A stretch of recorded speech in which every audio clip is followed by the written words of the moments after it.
Good morning, students. In our current electricity, we need to have certain important observations. What is my first observation? It is current division. Current division. These observations are useful while simplifying the complex circuits. This is a first observation required. Whenever there are two resistors,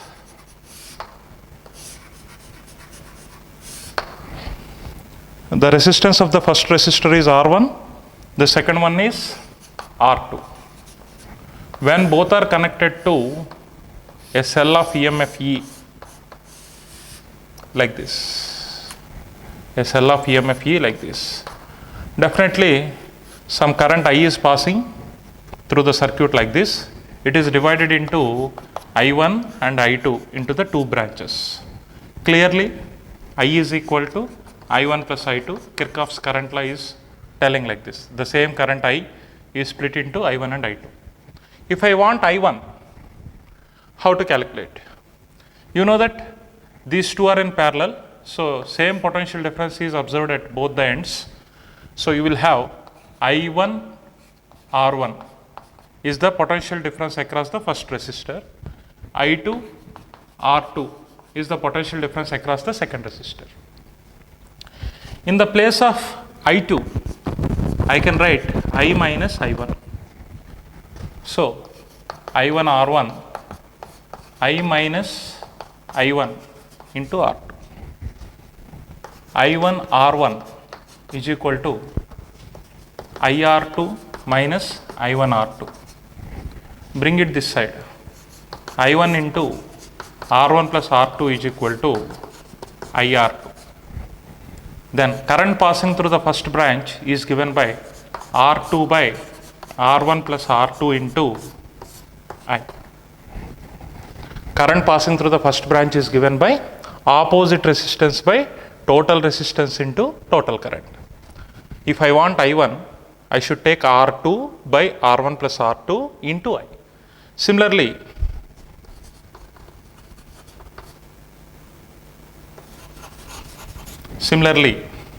if I want I2, how to calculate I2? I2 means current passing through the second branch. Current passing through the second branch is given by opposite resistance R1 by total resistance R1 plus R2 into total current I. Very, very important formula. Instead of doing all these calculations, directly we will write like this. Whenever I want I1, opposite resistance R2 by total resistance R1 plus R2 into total current I. Similarly, whenever I need I2, opposite resistance R1 by total resistance R1 plus R2 into total current I. This is first observation required. Let us see second observation, voltage division. Voltage division. If suppose the two resistors are connected in series,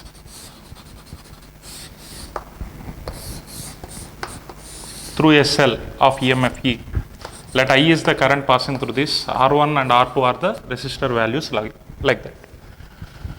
Here, as they are in series, voltage gets divided. EMF E or V you can take. Here voltage drop across the first resistor is V1. Voltage drop across the second resistor is V2. Okay. Now V is equal to V1 plus V2. Voltage gets divided in series combination. I need expressions for V1 and V2 like this, direct expressions. Whenever I want I1, R2 by R1 plus R2 into I. Whenever I want I2, R1 by R1 plus R2 into I. So similarly, I require expression for voltage drop across first resistor, voltage drop across second resistor. So I need V1 and V2. How to calculate? You know that same current is passing through both the resistors. You can write V1 is equal to IR1, V2 is equal to IR2. V means sum of these two, V1 plus V2, that is equal to I into R1 plus R2. So Here I is equal to V by R1 plus R2. Therefore, if I want V1 is nothing but IR1. I means V by R1 plus R2 into R1. So you can write V1 is equal to R1 by R1 plus R2 into V. Similarly, V2 is equal to R2 by R1 plus R2 into V. Similarly, V2 is equal to R2 by R1 plus R2 into V. So how to have the potential drop across the first resistor? Whenever you want V1, R1 by R1 plus R2 into total voltage V. Similarly, you want V2 means R2 by R1 plus R2 into total voltage V. So this is the second observation required to solve some problems related to current electricity. Remember these values. This is V2, this is V1. Direct formula. No need of doing all these calculations and all. It's very, very simple. Okay. Now, let us go to a third observation. Generally, we use in current electricity for solving problems.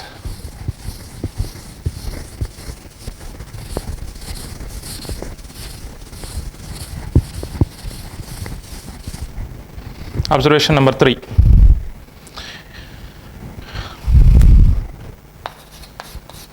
Earthing or grounding. Earthing or grounding in an electrical circuit. In an electrical circuit. Earthing or grounding in an electrical circuit. It's very simple. Let me take one circuit for our observation. Here 1 ohm resistor is there. This cell is having EMF for 10 volts. 10 volts. It is connected to some another resistor 3 ohms and another resistor 6 ohms, like this. And the name of this circuit is written as AB. There is a point C here, D here, E here. A, B, C, D, E. Okay. At this point C, we connect a wire to ground. Earthing or grounding is represented with this symbol. This terminal C is connected to ground. This is the symbol of earth or ground. So whenever we connect it to ground, the potential at this point becomes 0. This point can have a reference potential 0 as it is connected to ground. Based on this value, we can calculate the voltage at different points, at voltage at A, voltage at B, voltage at C, voltage at D, we are going to calculate. So we want VA, VB, VC already 0 volts, VD, VE. It is useful for solving so many problems. Due to the earthing of a terminal in a circuit,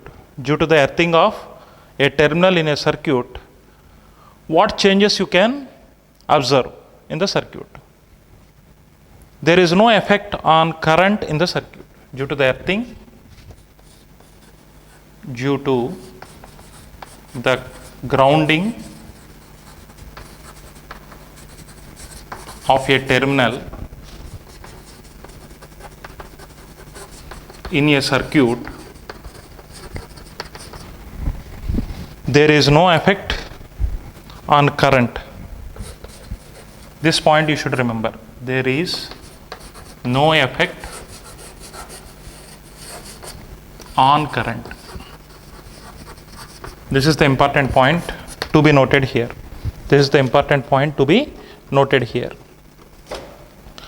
So how to calculate? the current and potentials in the circuit.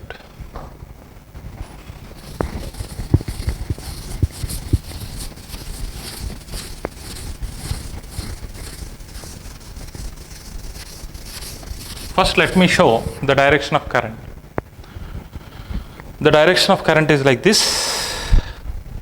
It is positive terminal, it is negative terminal. Current will pass in this way. It will go through the circuit and will reach the negative terminal of the battery like this. Now, the question is the value of current we need to find. So, let us apply KVL, Kirchhoff voltage law, for loop A, B, C, D, E, A. Kirchhoff voltage law A, B, C, D, E, A. If I apply, sum of all voltages in the loop should be 0. What are the voltages you are observing? I started from A. Here is a potential drop. Let I is the current passing through the circuit. Let I is the current passing through the circuit. Due to the passage of current I, the potential drop at this point is 3I, because V is equal to IR. Okay.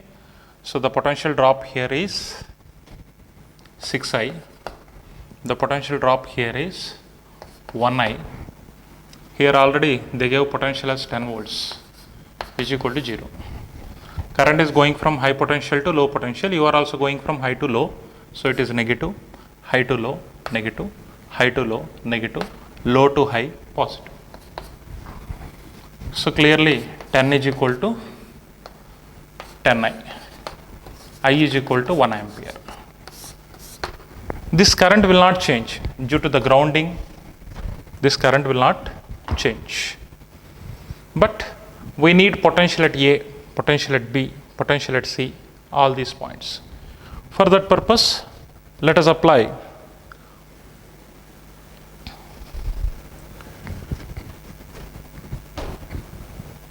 you see here, potential at B, let me take it as VB.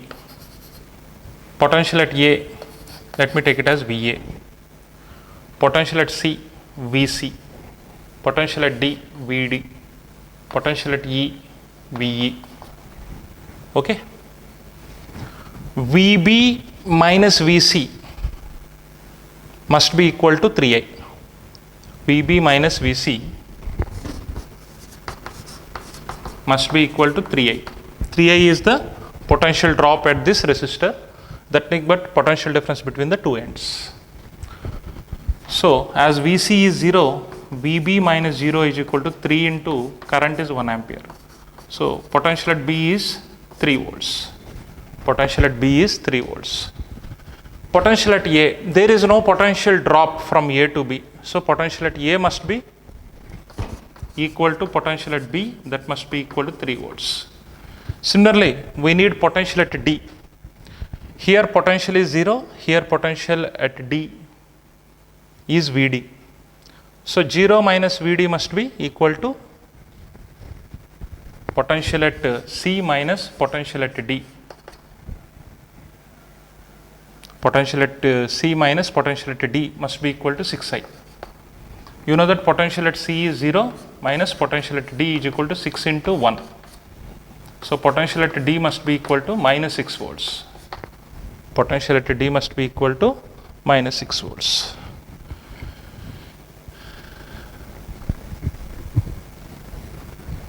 So, this is the way of calculating potentials at different points. Similarly, potential at E must be equal to potential at D, because no potential drop between them, that is minus 6 volts. We are taking this potential at C as a reference potential. The reference potential value, why I am taking 0? Because earth is an infinite reservoir to supply the charge or to accept the charge. Hence, always potential of earth is taken as 0, almost constant potential. By adding charge to earth, we will not increase there is no increment in the value of potential of earth. By subtracting some charge from earth, there is no decrement in potential of earth. Earth potential is always fixed, and let me take it as 0. By taking the grounded points potential as 0, we can able to calculate the potentials at different points. For simple analysis of the circuit, it is useful. Try to remember this. For solving problems, we use this idea whenever some earth connection is available in the circuit. Now let us move to one more concept or one more observation required for calculation in current electricity. For doing complex circuits simplification, we require these observations. Observation number 4.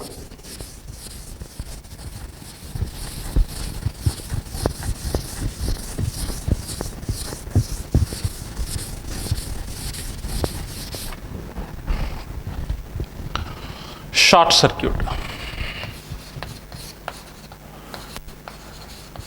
Short circuit. Observation number 4, short circuit. So here there is a branch of complex circuit consisting of 3 resistors R1, R2 and R3.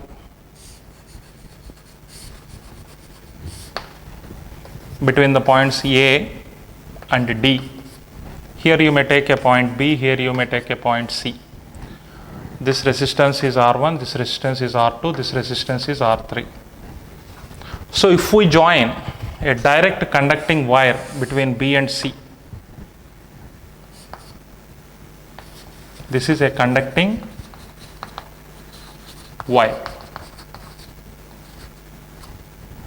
Current always prefers low resistance path. Current always prefers low resistance path. So from B to C, there is some resistance R2 in this branch. From B to C, through this branch, it's a conducting wire, means almost resistance is 0. So current always prefers low resistance path. Whatever current coming here, it prefers to go by this path rather than this path. So connecting two terminals across a resistor with a conducting wire is called short circuit. Due to the short circuiting, what will happen? Due to the short circuiting, what will happen? Let me find effective resistance between BC. Here there is a combination of two resistors. As it is a conducting wire, its resistance is 0. Its resistance is 0. So 1 by R plus 1 by R2. Nothing but 1 by R means 1 by 0 plus 1 by R2. It is infinity. Infinity plus something is infinity. Infinity plus something is infinity.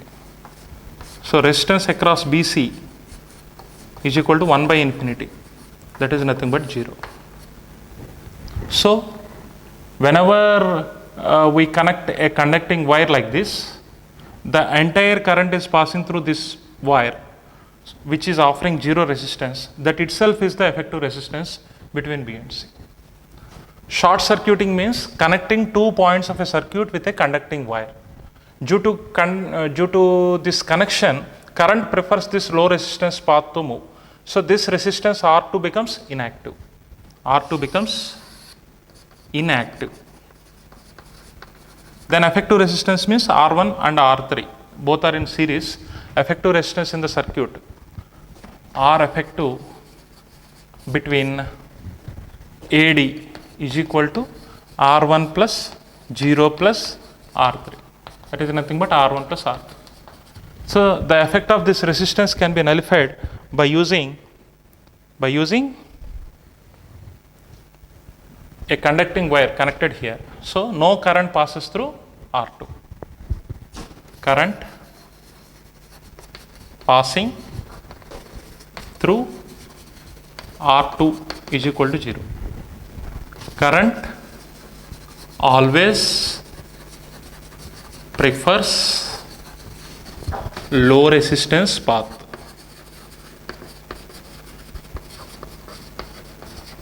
So in order to deactivate the effect of a particular resistor in a circuit, we should short circuit it. Short circuiting means connecting the 2 points with a conducting wire of almost 0 resistance. So current prefers to go in this way. Current prefers to go in this way, and it will leave out like this. This is the observation required for solving problems. This observation is called short circuiting. Short circuiting of a resistor. Short circuiting of a resistor. Short circuit of resistor. Same short circuit if I do for a cell, what will happen? That also we will discuss in the next observation. Next, observation number 5. Observation number 5.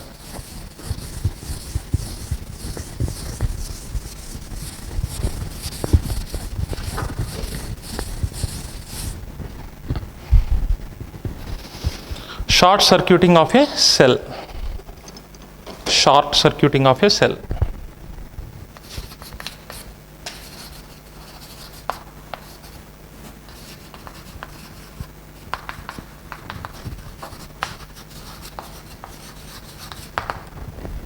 When I short circuit a resistor, what happens? Its resistance become inactive. Current prefers low resistance path. Through that short circuited wire, current is passing. So that is our earlier observation. Now new observation is short circuiting a cell. There is a cell like this. The cell is having some internal resistance R. R is the internal resistance, E is the EMF. If I do short circuit, A, D are the terminals of this cell. If I connect A and D with a conducting wire,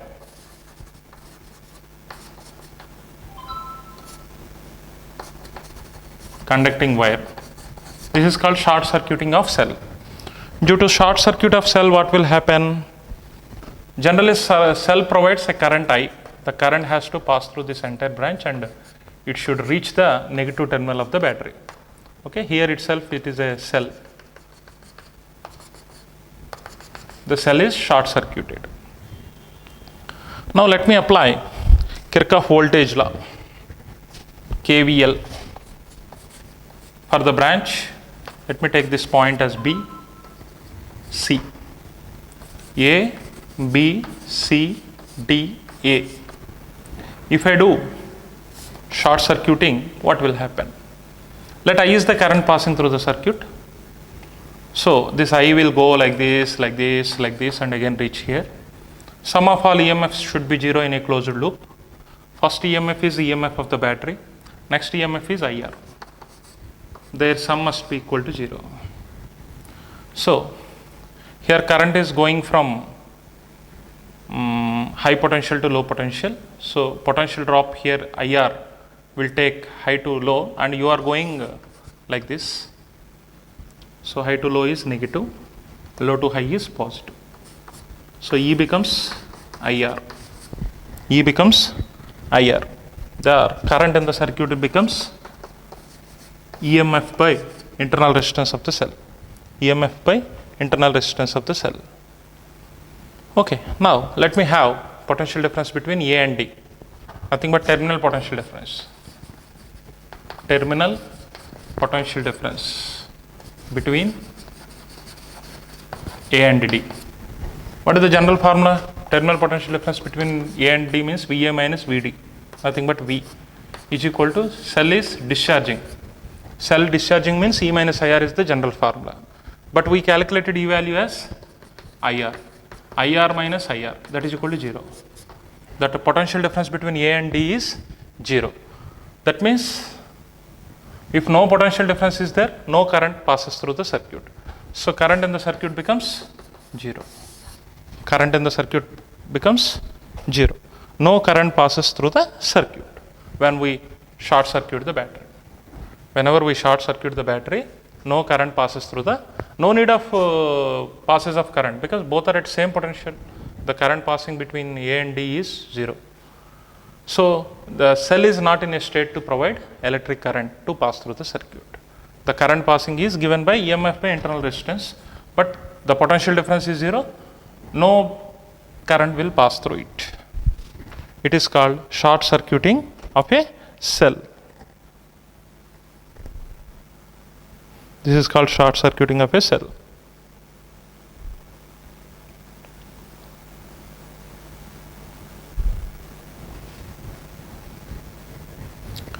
Let us solve one problem related to this idea.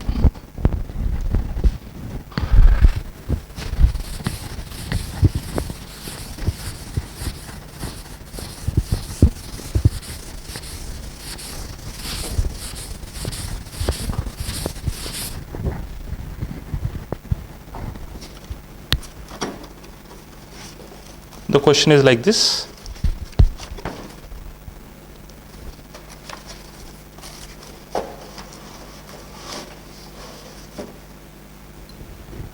There is a circuit diagram.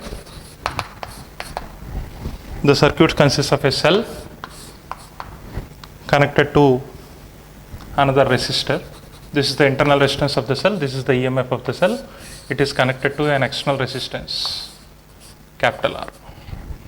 Now, one more branch is there. Here one key S is available like this. I is the current passing through the circuit. Find the current through the battery when switch S is open and closed. Find the current through the battery when S is open and when S is closed.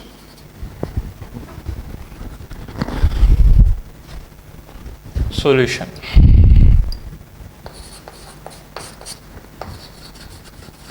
When S is open,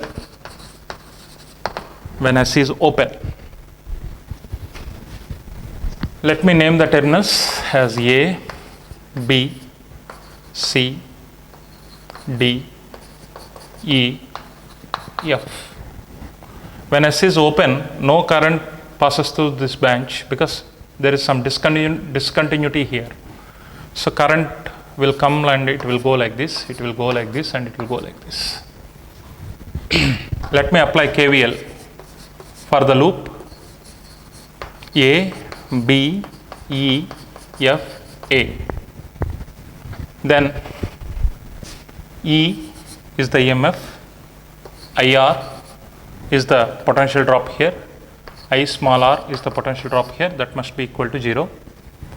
You are going like this, the low potential to high potential, it is positive, high to low negative, high to low negative. So E is equal to I into capital R plus small r. Then I is equal to E by R plus R. This is the current passing through the battery when the circuit is provided with S as open terminal. When we close S, what will happen? When we close S, what will happen?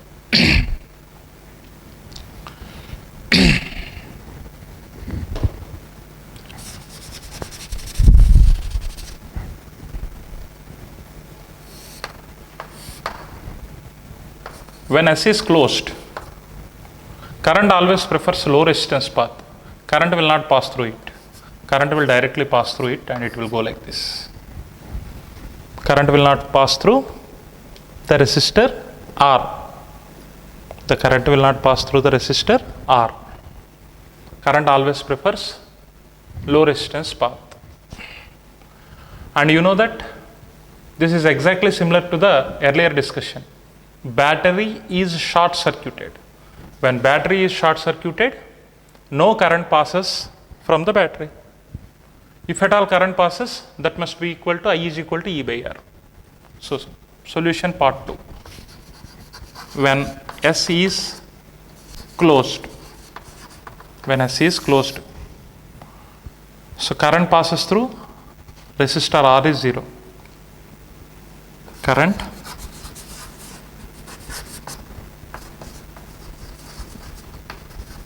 passing through capital R is 0. Since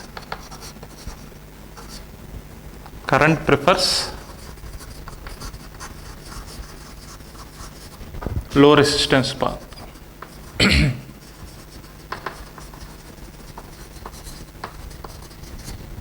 Now let me apply KVL for A, B, C, D, E, F, A. So E, IR is equal to 0. Same. Instead of observing like this, let me observe like this. Low to high, it is positive. High to low, this is negative, which implies I is equal to E by R. I is equal to E by R. This is the current passing through the circuit. I is equal to E by R.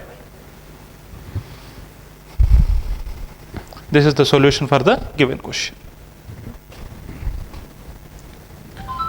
Next, let us go to discuss one more problem.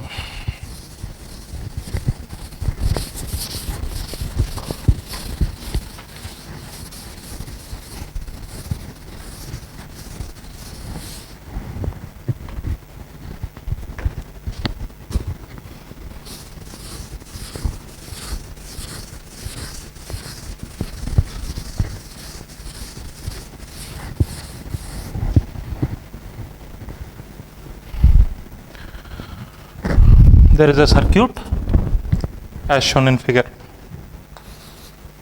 The question is like this. There is a circuit with a cell and its internal resistance of 1 ohm is available. Its EMF is 10 volts.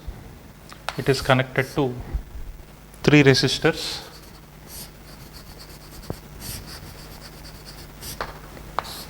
Like this. It is 4 ohms, it is 10 ohms, it is 5 ohms, and A, B, C, D are the terminals here. We connected terminal B to earth, we connected terminal C to earth. Both are connected to ground. Find the potential at A and D. Potential at A, potential at D. This is the question. Find VA and VB. Find VA is equal to question mark. Find VD is equal to question mark. How to solve it? It's very, very simple. As we discussed earlier, whenever a terminal is connected to ground, here potential at B is taken as 0 potential. Potential at C is also taken as 0 potential. Both are at 0 volts, 0 volts.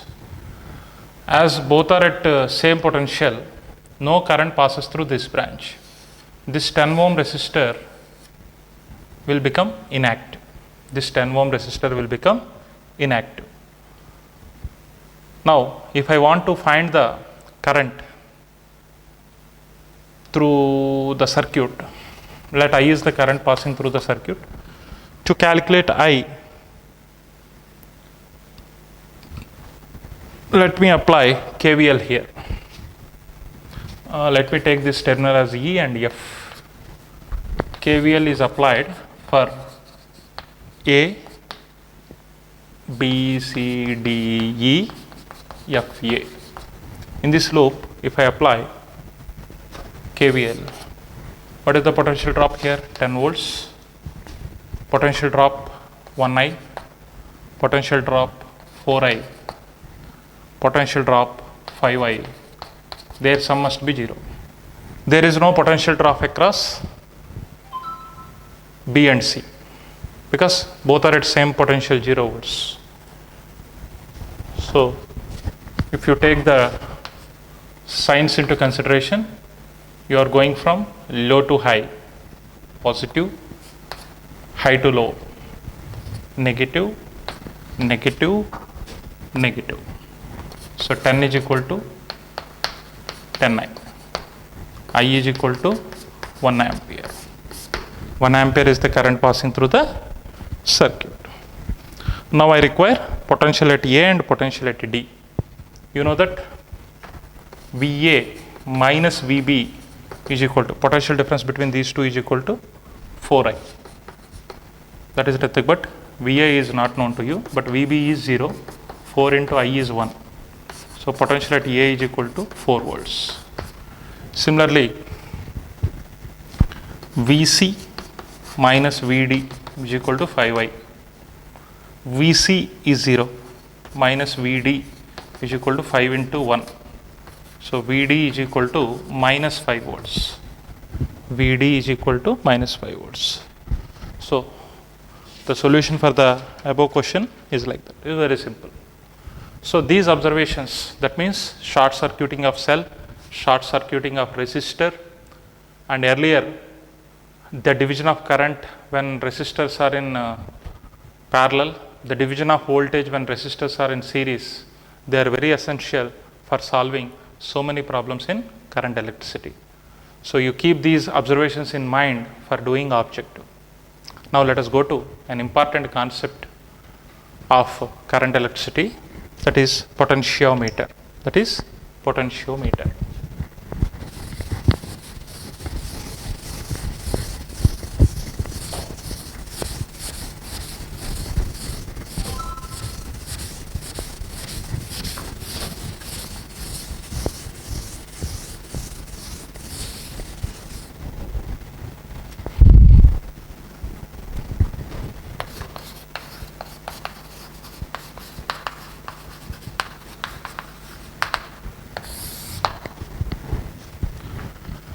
Potentiometer is a device which is used to find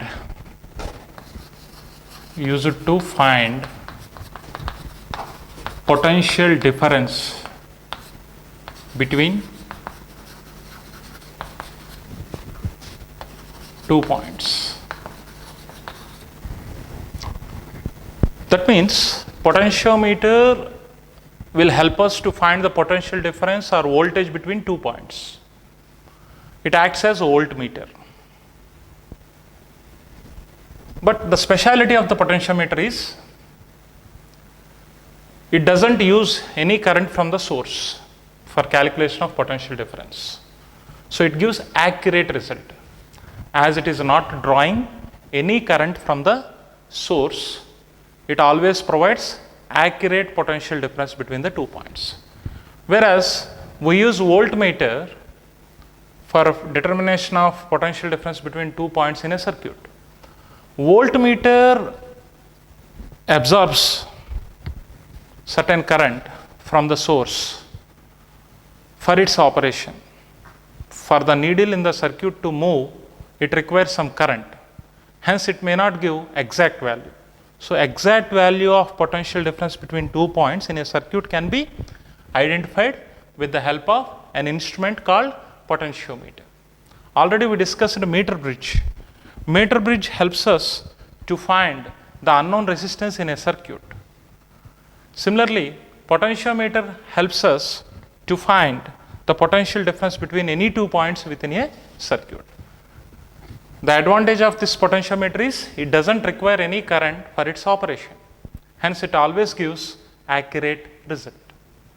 In order to understand the principle of potentiometer, let us discuss a small idea. Suppose there are 2 cells. This is first cell, this is second cell. Both cells are connected in such a way that positive terminals are joined together, negative terminals are joined together. And in between this, I am keeping one galvanometer. What is the purpose of galvanometer? In the last lesson itself we discussed. Galvanometer is used to detect the current in a circuit. It is used to measure the direction of current. It is also used to measure small amounts of current. It cannot measure large amounts of current as it is having high resistance. It allows a small amount of current to pass through it. So this is the purpose of galvanometer here. What will happen? Galvanometer generally have a needle which is at 0. If current passes in clockwise direction, the needle show deflection in one direction. If the current passes in anti-clockwise direction, the needle shifts to the left. Needle shift to the left or right depending on the direction of current. Now we have to decide whether the current is going in clockwise direction or anti-clockwise direction. It depends on the EMF values of the 2 cells. If this cell is having EMF E1 is equal to 10 volts, the second cell is having only 5 volts EMF of the second cell. Obviously, what will happen? The first cell will discharge, current passes out of the positive terminal, the second cell will get charged. So current is passing to positive to negative terminal here. Here negative to positive terminal inside the cell. So this is discharging, this is getting charged. So current is preferred to move in this direction. If suppose this is 10 volts and this is 5 volts, current prefers to go in like this. So the direction of current is going to change. Then this cell will be discharging, this cell will be charging. If suppose both the cells are having identical potential, what is happening? As it is discharging, it is going to decrease its value. As it is getting charged, it is going to increase its value. Suppose after some time, both the cells attain the common EMF or common potential difference. Then what will happen? Current either it will not go like this or it will not go like this. Current in the circuit becomes 0. Once the EMF, once E1 becomes equal to, E1 becomes E2, current passing through the circuit becomes 0. As it is discharging, its voltage is going to get decreased. As it is getting charged, its voltage is going to increase. At a moment of time, both will attain the same potential. Both will attain the same EMF. By the time, current doesn't have either clockwise or anti-clockwise direction. So the current in the circuit becomes 0. This is called balanced condition. Balanced or balancing condition. Balancing condition is a condition in which the net current passing through the galvanometer is 0. Current doesn't find either clockwise or anti-clockwise direction for its motion. Such a condition is called balanced condition. So you remember this idea. Now, in case of potentiometer, what will happen? In case of potentiometer, actually potentiometer means it's a single wire attached with the two terminals of a cell. Single wire, theoretically we may show it as a single wire, but practically we will take a very big wire, that means almost 10 meters, 8 meters length wire we are taking. Practically the wire is like this. Wire is attached, 1 meter wire we are taking, 1 more meter wire we are taking, we are attaching with a strip like this. Again we are attaching another strip here, the wire is attached like this. So practically the wire is like this.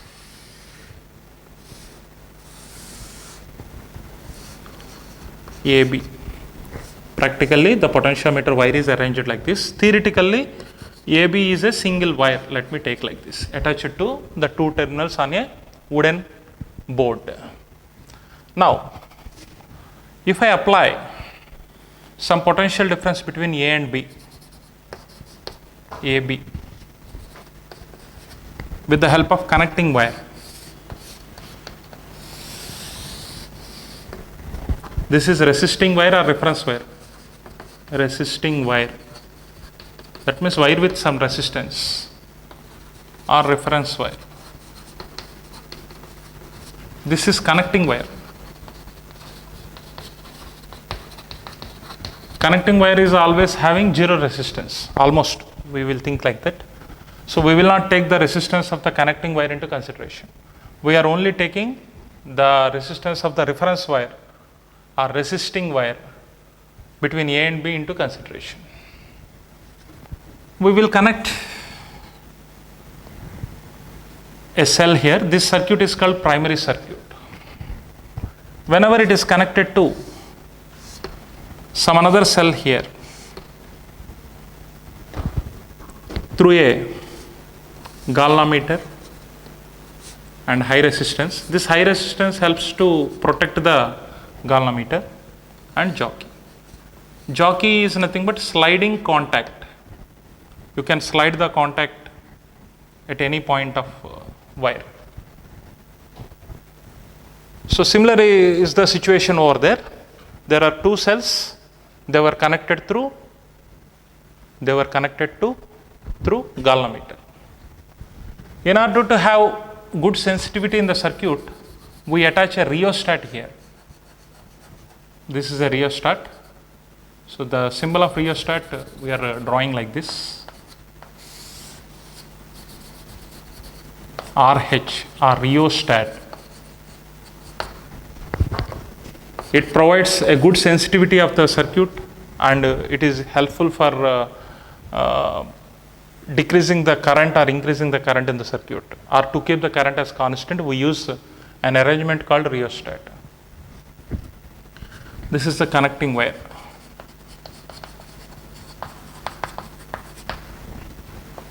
The connecting wire I am representing with yellow. The reference wire I am showing with white line. What will happen? We kept a fixed current to pass through the wire from the primary circuit. This is called primary circuit. Primary circuit. In primary circuit, a constant potential difference is applied between A and B, and a constant current is sent with the help of rheostat. That means the potential, if suppose the EMF of the cell is E, potential difference between A and B is E. As we are moving the sliding contact like jockey, jockey is a pen-like instrument which is used to touch the wire at a single point like this. As we discussed in meter bridge, there also we are using a sliding contact on the reference wire. You know that if you connect this jockey here, only this length of the wire is providing the potential difference, which is to be compared with EMF or voltage V2 or E2. Okay.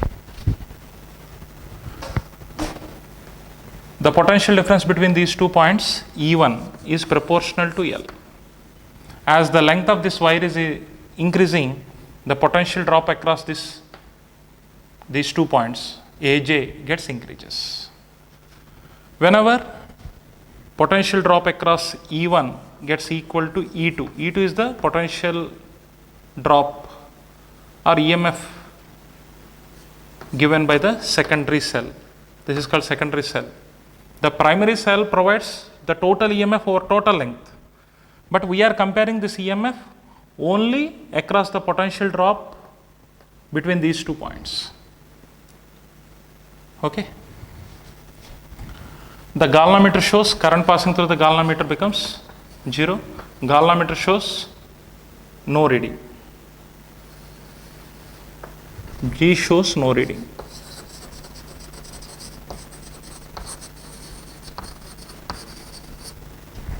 This condition is called balanced condition. In this balanced condition, you should understand that the potential difference across the wire is proportional to the length of the wire. So potential difference is equal to some constant into L. Phi is equal to E by L. This phi is called potential gradient. Potential gradient. Okay. These are the points to be remembered under the heading of principle of potentiometer. What is the principle of potentiometer? By changing the position of this sliding contact or jockey, we are changing the length of the wire. When we change the length of the wire between A and J, the potential drop across AJ is also going to change. Once the potential drop between the points A and J gets equal with the EMF of the secondary cell, then no current passing through the galvanometer.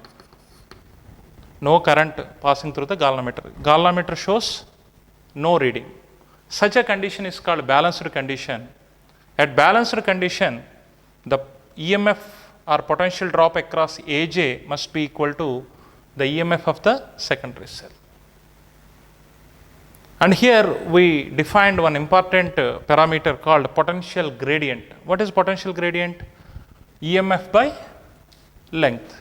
If you take the entire wire into consideration, the potential gradient is given by phi is equal to, if I take entire wire, the EMF of the primary cell into total length of the wire. Otherwise, if you take from A to J, the potential drop from A to J is proportional to L. Here also you will get the same proportionality constant. The proportionality constant between EMF and length of the wire is called potential gradient. Our potential gradient is nothing but potential drop for unit length. Potential gradient is defined as potential drop or EMF drop for unit length. Understood? So this is the principle of potentiometer. Theoretically, we are representing potentiometer as a single wire, but potentiometer consists of a very long wire which is divided into 1 meter parts, and these 1 meter wires are attached with different strips like this. So try to remember, potential gradient is equal to EMF applied by length of the wire you considered. If you consider the entire length, then you should take the total EMF by total length is potential gradient. If you consider a portion of wire provides EMF E1 here. Clearly say EMF E1. E1 by E1 is proportional to L, so E1 by L will be the potential gradient. If you consider the total length of the wire, E by L, value will be the same. Value will be the same. Okay. How to use this potentiometer, we will discuss now. So what are the highlights of this discussion?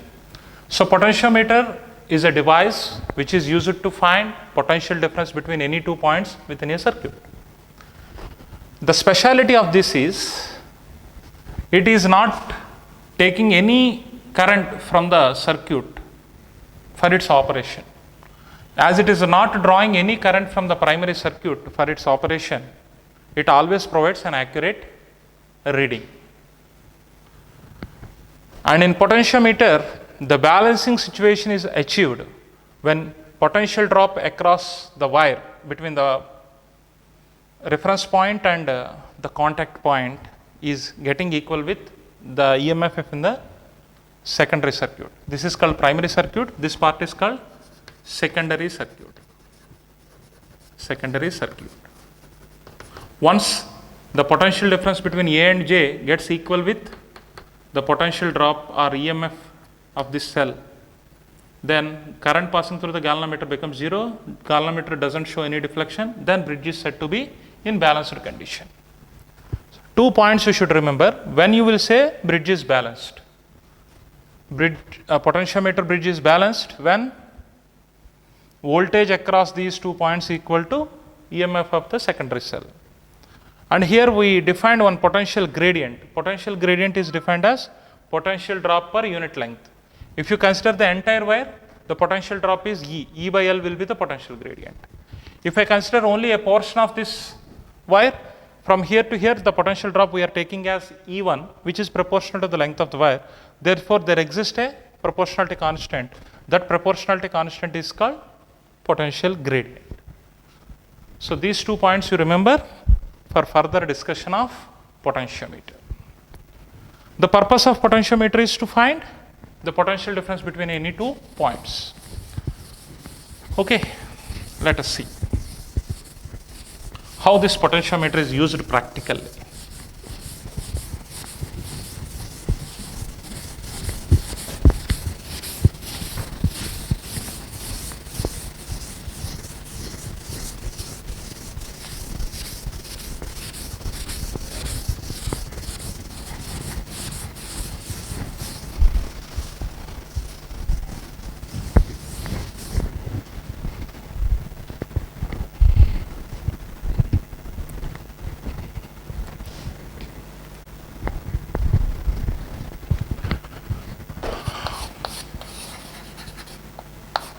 Comparison of EMFs of two cells. Comparison of EMF of two cells using potentiometer.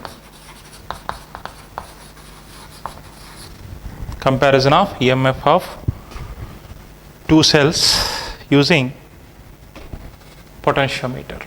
So you know that potentiometer practically consists of a very large wire which is divided into 1 meter partitions. These 1 meter partitions are joined by some metal strips. This is a metal strip, this is a metal strip, this is a metal strip, like this. Okay.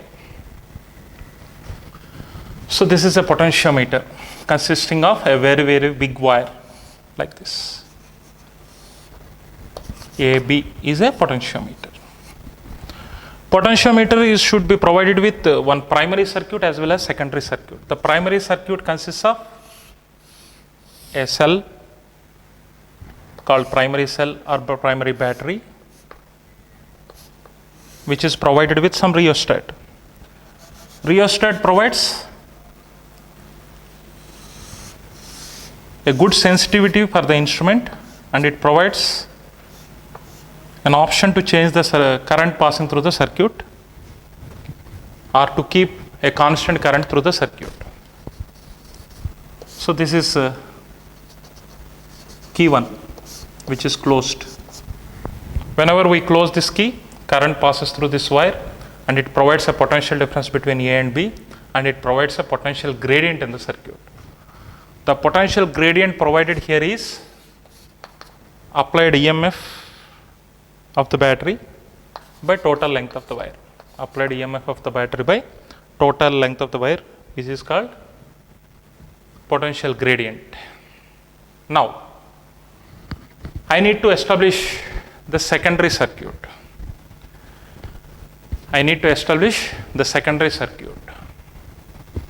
The purpose of the potentiometer now we are going to use is, we need to compare EMF of two cells.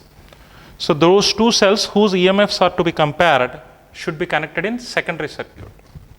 So this is a first cell whose EMF E1. There is some second cell whose EMF E2. These two EMFs should be compared. These two cells are connected to a board like this. There is a board. On this board, this is terminal 1, this is terminal 2. And here is a terminal 3. There is a key at this terminal 3 which can be connected either to 1 or to 3. And from this terminal 3, we will join one galvanometer. To protect the galvanometer, some high resistance. From high resistance, we will take a sliding contact like jockey. Now the jockey is connected to this point. Let me name this point as N1. N1 stands for neutral point. Neutral point means whenever the EMF of this cell, here when you connect this terminal to the first one, only this is active, this is not active. Once it is active, its EMF is compared with the potential drop across the point A and N1. The potential drop provided by A N1 is compared with E1. Once they both become equal, the galvanometer shows no deflection. Hence, this point is considered as null point. In this case, the length of the wire from A to N1, A N1 is taken as L1. Now, if I replace this key from 3 to 2, now it is inactive, E2 becomes active. Again, you have to move this sliding contact or jockey to compare the EMF E2 with the potential drop across the wire. In this case, suppose when the sliding contact reaches N2, the galvanometer shows zero deflection, then AN2 will be the length of the wire L2 across which the potential difference is equated with the EMF of the second cell to provide the null point. It is like this. Clearly, E1 is proportional to L1. Whenever we connect this terminal to one, E1 is active. Its EMF is proportional to the length of AN1. Similarly, EMF of the second cell is proportional to length L2. Clearly, the proportionality constant E1 is equal to some phi L1, E2 is equal to phi L2. This proportionality constant will be the same for both, because the same wire we are using, same primary circuit we are using, so same potential gradient we have. Let me apply KVL. Let me apply KVL through the branch A. Suppose if it is connected to 1 itself, like this, A, E1, 1, 3, G, N1, A. This is the closed loop I considered. A, E1, 1, 3, G, N1, A. In this closed loop, if I apply KVL, what will happen? KVL is applied to this loop. KVL is applied to this loop. What are the EMFs here? E1 is the EMF here. If Ig is the current passing through the galvanometer, IgG, G is the resistance of the galvanometer, will be the potential drop here. There is a potential drop across this wire. The potential drop across this wire is given by its length itself, proportional to length. Potential drop across that wire is proportional to the length of the wire. So I can write L1 is the length of the wire. For unit length, the potential drop is phi. So phi L1 is the potential drop from here to A1, N1 to, sorry, A to N1. Their sum must be equal to 0. Here you are moving like this, positive to negative, so negative. So high current is passing like this, high to low, negative. A is at high potential, N1 will be at low potential, because it is connected to positive terminal, it is connected to negative terminal. So you are going from low to high, so it is positive. And balanced condition is happened, Ig is equal to 0, which implies E1 is equal to phi L. Similarly, when you connect this terminal to 2, like this, again you apply KVL for the loop A, E2, 2, 3, G, N2, A. For this loop, if you apply KVL, again the EMF E2, Ig is the current passing through the galvanometer, which is 0, no doubt, because these are null points, N1, N2 are null points.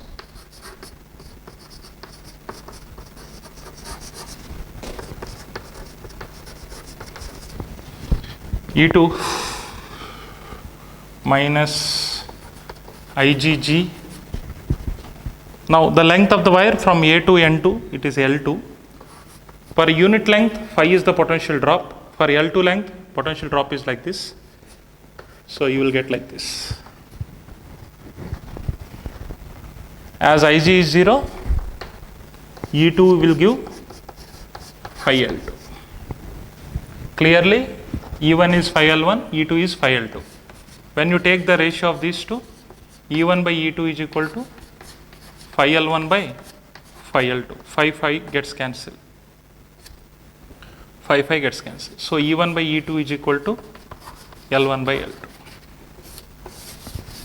If you know the EMF of one cell, if you doesn't know the EMF of other cell, you do this experiment, you get L1 and L2 values. By using L1, L2 values and by knowing one of the EMF, other EMF of the cell can be determined. Otherwise, if you doesn't know the EMF of the two cells, even in that case, you can get the ratio of the EMFs. Either you can compare them or you can find the unknown EMF with the help of known EMF. So for comparison of EMFs of two cells or to find the EMF of the unknown cell by knowing the EMF of other cell, we use this experiment practically.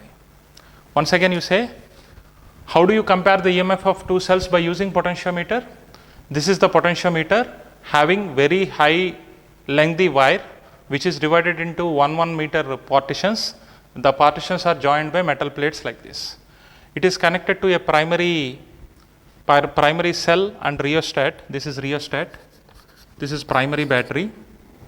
And this primary battery and primary rheostat and this key, they provides a constant EMF across AB.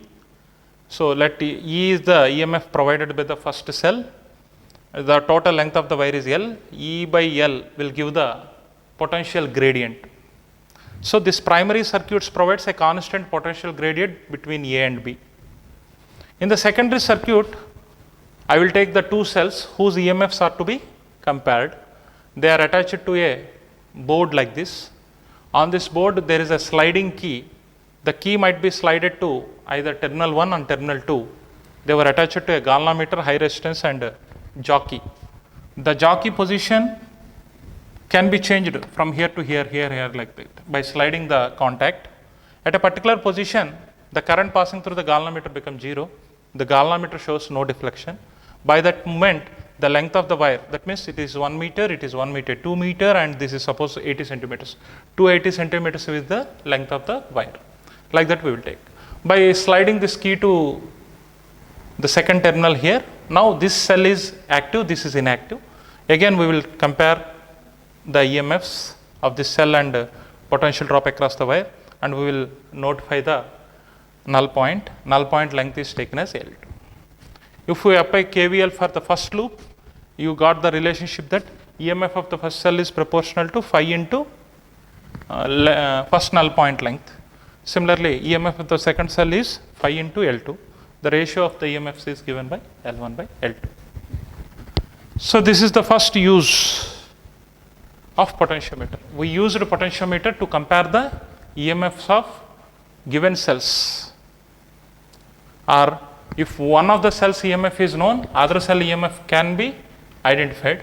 No, two cells EMFs are not known means their EMFs ratio can be identified to compare these EMFs, whether it is greater or it is lesser, like that.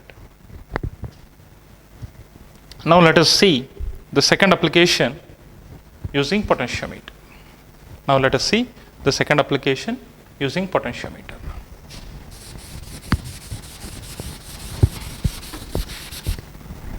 The second application is like this. To find internal resistance of a cell using potentiometer. This is the second application I am going to do. The primary circuit and everything is same. Only there is a change in secondary circuit.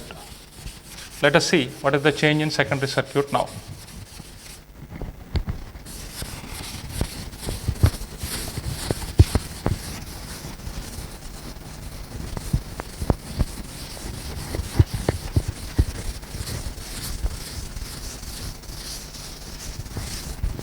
The primary circuit provides a potential gradient to the circuit. Here I am just required to find the internal resistance of a cell. So here is a cell. Its EMF is E and its internal resistance is R. We need to find this internal resistance. In order to find the internal resistance of a particular cell, earlier two cells we have taken in two branches, but here only one cell is required. Other branch is provided with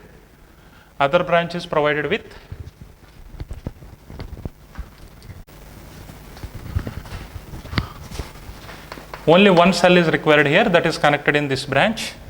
Other branch is provided with one key and one resistance box, standard resistance box. RB stands for standard resistance box. Let this key is key 2. Here already key 1 we used, therefore I am using key 2 here. Both are connected directly.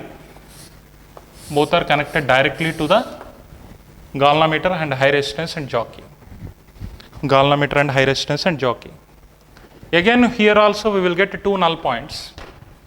So when you will get the 2 null points and how to do this, everything we are going to see. Once again you see, AB is the potentiometer. Potentiometer means a single wire, a very long wire, which is provided with a constant EMF with the help of a rheostat, which provides a potential gradient across the wire. Now in the secondary circuit, we have a cell which is connected to a resistance box like this in parallel combination along with a key, and this arrangement, this parallel combination of the resistance box and this one is given like this. If suppose key 1 is open, sorry, key 2 is open. Key 2 is open. Open means it's not a part of the circuit. Whatever current is coming here, this current will pass through only this cell. Whatever current is coming here, the current will pass through only this cell, like this. Only this cell, like this. Okay. What will happen? Again, let me apply KVL here. KVL for A, E, G, N1, A loop. For this loop, I am applying KVL. What are the EMFs here? Epsilon,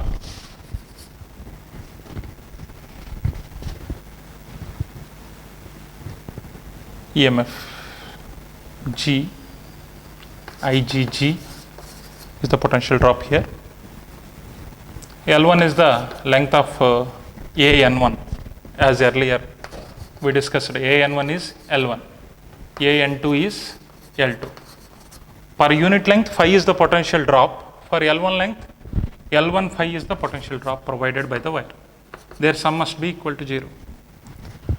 Here cell is in open circuit. When cell is in open circuit, it offers only EMF.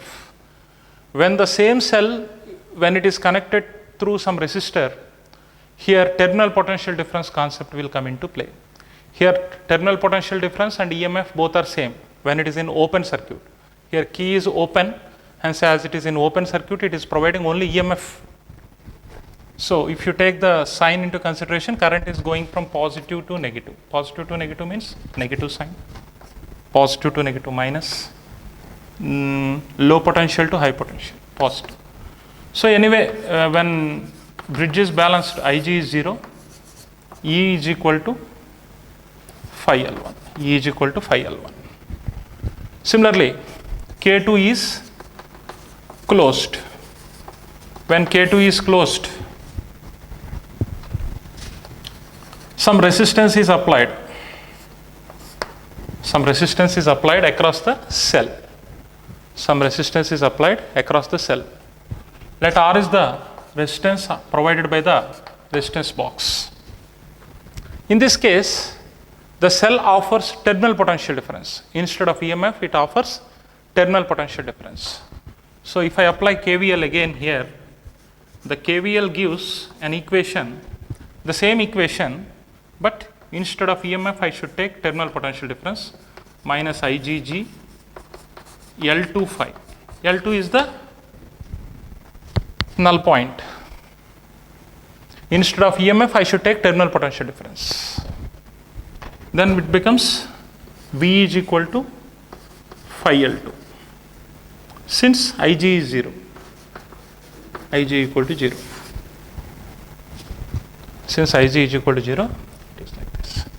If you take the ratio of these two, equation number 1 and equation number 2, what will happen? 1 by 2. If you take E by V is equal to phi L1 by phi L2. E by V is equal to L1 by L2. E by V is equal to L1 by L2. You know that terminal potential difference.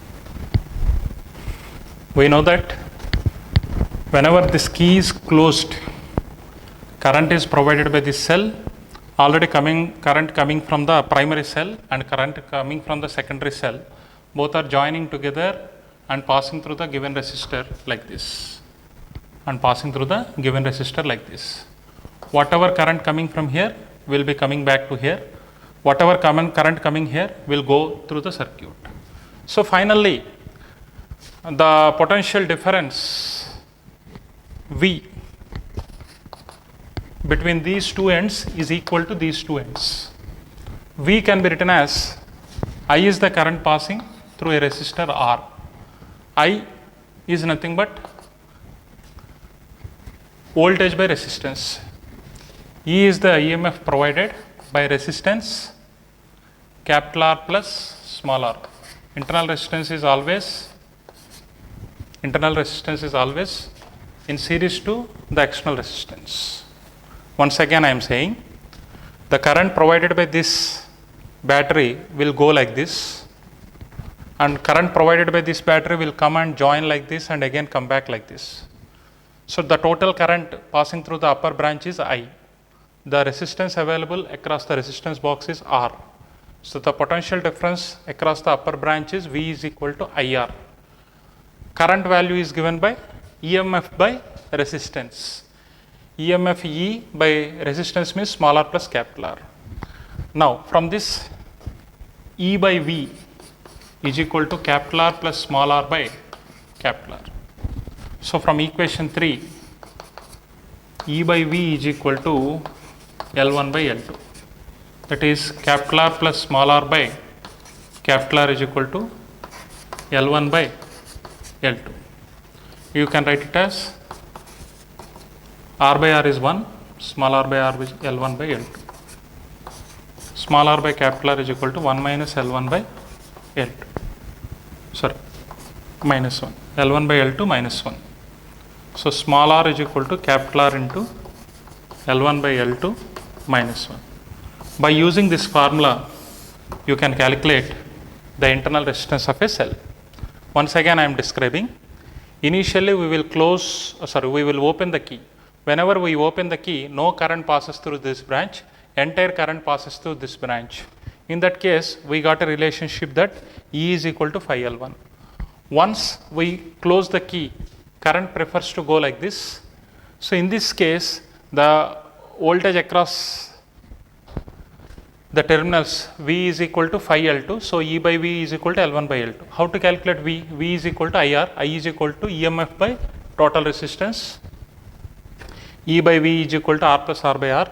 By substituting this, you got a formula for internal resistance of a cell. In order to find the internal resistance of a cell, by knowing the value of resistance connected in the resistance box, and by knowing the lengths of first null point and second null point. L1 is the length of the wire for first null point, L2 is the length of the wire for the second null point, R is the resistance connected in the resistance box. Then you can estimate the internal resistance of a cell using this formula. So in this way, we use potentiometer to compare the EMF of two cells and to find the internal resistance of a given cell. So refer through the textbook and go through the principle of potentiometer, know the definition of potential gradient, how it is useful for comparing the EMFs, and how it is useful for finding internal resistance of a cell. You go through it. Thank you.